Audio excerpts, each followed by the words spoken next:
Welcome है guys आप सबका आज की इस वीडियो में। तो भाई रिसेंट में जैसा कि हमने बेकी लिंच और सेथ रॉलिंस जैसे सुपरस्टार्स के मुंह से ये सुना है कि भाई लोगन पॉल और बैड बनी जैसे बंदे किस तरह से सोशल मीडिया से आके भाई वो यहाँ पर इतना फेम हासिल कर लेते हैं और लोग उनको कितना पसंद करते हैं।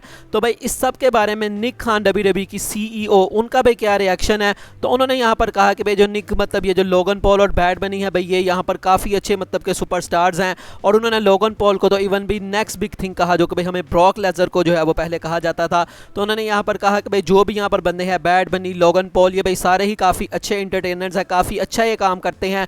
और उन्होंने यहाँ ये चीज़ भाई एक्सेप्ट की कि हमारा जो ब्रेड एंड बटर है मतलब जिससे भाई हमारा पूरा काम चलता है वो हमारे वही सुपरस्टार्स हैं जो कि भाई फुल टाइम सुपरस्टार्स हैं। लेकिन भाई बैड बनी लोगन पॉल पैट मैकेफी इस तरह के जो भी भाई सुपरस्टार्स हैं वो भाई यहाँ पर काफ़ी ज़्यादा हमें फ़ायदा जो है वो दिला देते हैं। उन्होंने यहाँ पर कहा it just increases awareness which is good for us कि भाई लोग यहाँ पर अवेयर हो जाते हैं, उनके जो भी फैंस होते हैं वो इस चीज़ से काफ़ी ज़्यादा अवेयर हो जाते हैं। तो इस वजह से भाई उन्होंने इनकी काफ़ी भाई यहाँ पर वो रिस्पेक्ट करते हैं। तो भाई आपका इन सब के बारे में क्या रिएक्शन है लोगन पॉल बैड बनी और साथ में भाई जो हमारे पैट मैकेफी और उसके अलावा भाई बाकी सुपरस्टार, आप भाई किसकी साइड पर हैं कि आपको कौन लगता है भाई कौन ज़्यादा डिजर्विंग है? आप इसके बारे में मुझे कमेंट सेक्शन में बताएं।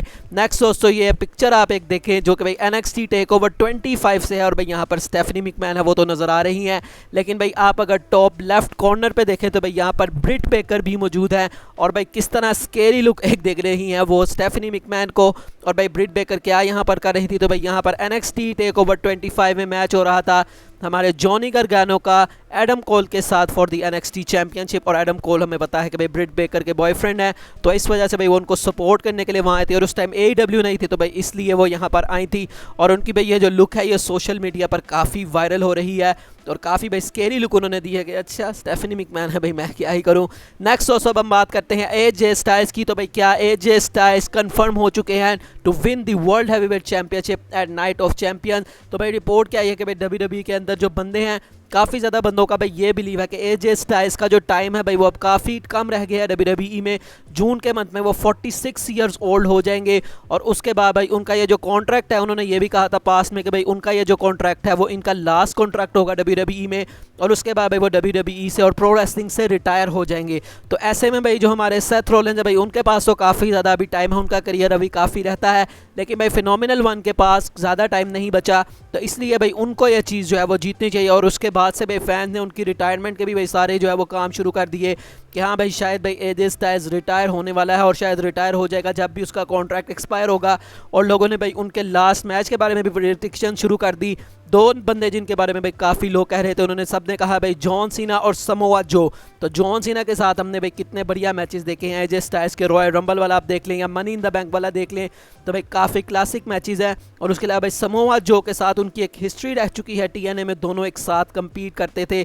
तो ये भाई यहाँ पर दो ऐसे कंपेटिटर्स हैं जो कि भाई AJ स्टाइल्स की लाइफ में उनके करियर को बूस्ट करने के लिए काफ़ी ज़्यादा उनकी मदद मिली है उनको।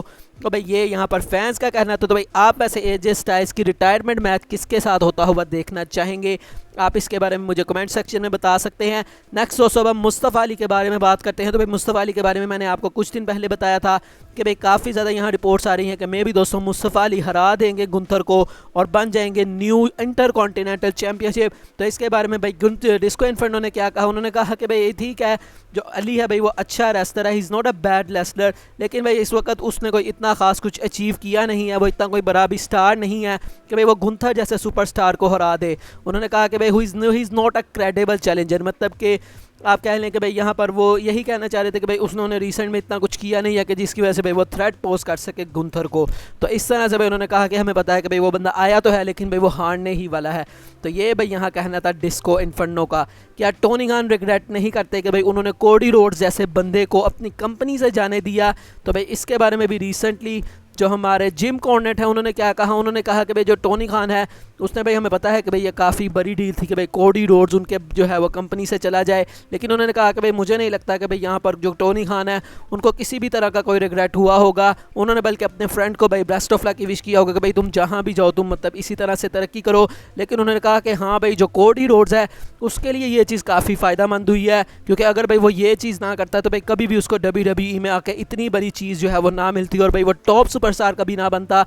उन्होंने कहा he stepped off as a secondary television as one of the top guys and went to the biggest TV as the top guy, कि मतलब वो जो सेकेंडरी टेलीविजन था भाई वहाँ पर वो टॉप गाय था, तो वहाँ से उसने स्विच किया बिगेस्ट टीवी पे, और भाई बिगेस्ट टीवी पे आने की वजह से उसको कोई नुकसान नहीं हुआ बल्कि वो वहाँ पर भी टॉप गाय के तौर पर गया। तो इस तरह से भाई जो कोडी रोड्स हैं उनको काफ़ी ज़्यादा फ़ायदा हुआ है AEW को छोड़ने के बाद, और उनको भाई WWE में इसलिए भाई काफ़ी अच्छी बुकिंग भी मिली है। नेक्स्ट दोस्तों अब हम रैंडी ऑर्टन के बारे में बात करते हैं, और भाई क्या रैंडी ऑर्टन अब रिटायर होने वाले हैं। तो रिसेंटली दोस्तों जो हमारे डच मेंटल हैं उन्होंने भाई इस चीज़ को डैनियल ब्रायन की मतलब कि जो इंजरी थी भाई उससे कंपेयर किया। उन्होंने कहा कि भाई पहली बात तो भाई वो सिनेरियो कुछ और था, वो टाइम कुछ और था, और तब भाई विंस मैकमैन की सारा कुछ चलती थी, लेकिन अब उन्होंने कहा कि भाई ट्रिपल एच है, और ट्रिपल एच रैंडी ऑर्टन का काफ़ी अच्छा दोस्त भी है। तो मैं भी दोस्तों वो चाहे भी कि भाई रैंडी ऑर्टन यहाँ पर आ जाए, लेकिन उन्होंने एंड पे कहा कि भाई ये सब चीज़ें डॉक्टर्स के ऊपर डिपेंड करती हैं, अगर डॉक्टर्स उनको सिग्नल नहीं देंगे ग्रीन तो भाई तब तक रैंडी ऑर्टन के आने का कोई चांस नहीं है, क्योंकि भाई WWE की जो पॉलिसीज़ हैं इन मतलब कि इस तरह की जो पॉलिसीज़ हैं WWE की मेडिकल पॉलिसी वो भाई काफ़ी ज़्यादा स्ट्रिक्ट है। तो भाई ये यहाँ पर कहना था डच मेंटल है उनका। नेक्स्ट दोस्तों हम बात करते हैं स्टोन कोल्ड स्टीव ऑस्टिन के बारे में। तो भाई recently stone cold Steve Austin ने CM पंक के बारे में भाई काफ़ी इंटरेस्टिंग चीज़ें कही। उन्होंने कहा कि भाई सबसे पहले तो भाई मैंने उसको कुछ दिन पहले मैसेज किया था, और भाई हम एक दूसरे को मैसेज करते रहते हैं, मतलब साल में 2-3 मरतबा हमारी बात हो जाती है, हम एक दूसरे को हेलो हाई जो है वो करते रहते हैं। और उन्होंने कहा कि भाई हमारा रिलेशनशिप भी काफ़ी अच्छा है, और मुझे नहीं पता कि क्या भाई मैं उसका मेंटोर रह चुका हूँ, क्योंकि भाई वो मुझसे काफ़ी ज़्यादा स्मार्टर है। और उन्होंने कहा कि भाई लेकिन ये जो सारा कुछ हुआ है भाई रिसेंट में, उसके बाद मुझे नहीं पता कि भाई उसका फ्यूचर जो है वो क्या होने वाला है, कि उसके साथ भाई क्या चल रहा है, क्योंकि भाई मैंने चीज़ों को इतना फॉलो नहीं किया, लेकिन भाई वो मेरा फ्रेंड है, इस तरह से करके भाई स्टोन कोल्ड स्टीव ऑस्टिन ने कहा। और उसके अलावा भाई जो अभी की WWE है उसके बारे में भी स्टोन कोल्ड से पूछा जाता है, तो उन्होंने कहा कि भाई ये जो चीज़ें हैं भाई काफ़ी ज़्यादा इस वक्त अच्छी हो रही हैं WWE में, मतलब अब जो रेसलिंग है भाई उसका जो स्टाइल है और जो सुपरस्टार्स हैं वो काफ़ी ज़्यादा इंप्रूव हो चुके हैं। उन्होंने कहा कि भाई अब जो सीक्वेंसेज हैं WWE सुपरस्टार के, भाई एक मूव से दूसरा मूव तीसरा मूव, जो सीक्वेंसेज WWE सुपरस्टार परफॉर्म करते हैं वो चीज़ देखने में काफ़ी ज़्यादा मज़ा आता है। लेकिन उन्होंने कहा कि हाँ भाई कभी कभी चीज़ें कुछ ज़्यादा हो जाती हैं, तो वो चीज़ देख के मुझे ज़रूर होता है कि नहीं भाई इतना ज़्यादा इन चीज़ों को बढ़ना नहीं चाहिए।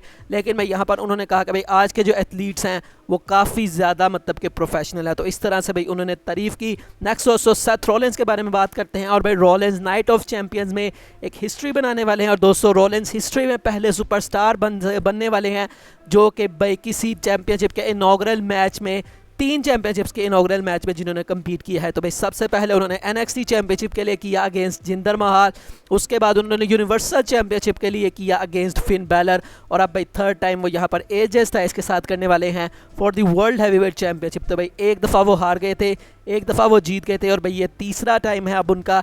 तो क्या भाई इस दफ़ा वो ये चीज़ कर पाएंगे, 2-1 रिकॉर्ड वो बना पाएंगे या नहीं, ये हमें नाइट ऑफ चैंपियंस में पता लगेगा। नेक्स्ट दोस्तों ये ट्वीट आप देख सकते हैं रेसलिंग ब्लॉग की तरफ से, जहां पर वो लिव मॉर्गन और डकोटा का एक इंजरी के बारे में बता रहे हैं। उन्होंने कहा कि भाई सबसे पहले तो भाई दोनों की इंजरी का ये नहीं पता कि भाई कितनी सीरियस है, लेकिन भाई लिव जो मॉर्गन है उनकी इंजरी इतनी कोई खास नहीं है, और वो हमें काफ़ी जल्द देखने को भी मिल सकती हैं। लेकिन उन्होंने कहा Dakota injury is been evaluated and is been taking seriously, no word how long she will be out. तो मतलब अब उनकी जो इंजरी है वो सीरियस है, लेकिन भाई अभी पता नहीं है कि भाई वो कब तक होंगी। तो भाई वो जो डैमेज कंट्रोल को हम टूटते हुए देखना चाहते थे, मैं भी दोस्तों उस चीज़ को पोस्टपोन अब कर दिया गया है, और जब डकोटा गाय वापस आएंगी तो भाई तब ही हमें वो स्टोरी लाइन देखने को मिलेगी। तो हम होप करते हैं भाई कि दोनों सुपरस्टार जल्दी से जो है वो रिंग में अपना रिटर्न करें। आज की फाइनल स्टोरी की तरफ बढ़ते हैं, और भाई क्या Cody Rhodes versus Roman Reigns versus Brock Lesnar का ब्लॉकबस्टर मैच होने वाला है एट समरस्लैम 2023। तो भाई रिसेंटली WWE का एक लाइव इवेंट था क्राउन कोलिसियम में सैटरडे May 20 को, जहां पर सबसे पहले रोमन रेंज को एडवर्टाइज किया गया, लेकिन उसके बाद भाई बताया जाता है कि भाई प्रोडक्शन टीम है उनको गर्ल्स कैजुअल दिया गया था रोमन रेंज का, उसकी वजह से भाई ये सारी चीज़ें हुई, टिकट से ज़्यादा इंक्रीज़ हो गई। लेकिन उसके बाद कहा गया कि भाई नहीं रोमन वहाँ पर नहीं आने वाला, और टिकट्स को वापस कर दिया गया सब जो भी भाई फैंस थे। तो भाई यहाँ पर कोडी रोड इस शो पर आए, और भाई कोडी रोड ने कहा कि भाई मुझे पता है कि भाई जो हमारा रोमन रेंज है वो इस शो पर क्यों नहीं आया, क्योंकि भाई वो मुझसे डरता है, और उसके अलावा भाई वो बंदा भी मुझसे डरता है जिसको मैं नाइट ऑफ चैंपियंस में फेस करने वाला हूं, ब्रॉक लेसनर। और उन्होंने ये भी कहा कि भाई नेक्स्ट टाइम जब भी मैं इस अरीना में आऊंगा तो मैं वो बंदा होऊंगा जिसने भाई एक साथ ब्रॉक लेसनर को एक मैच में नहीं बल्कि 2 मैच में हराया होगा। और उसके अलावा उन्होंने कहा कि भाई मेरे यहाँ पर पास कुछ गोल्ड भी होगा।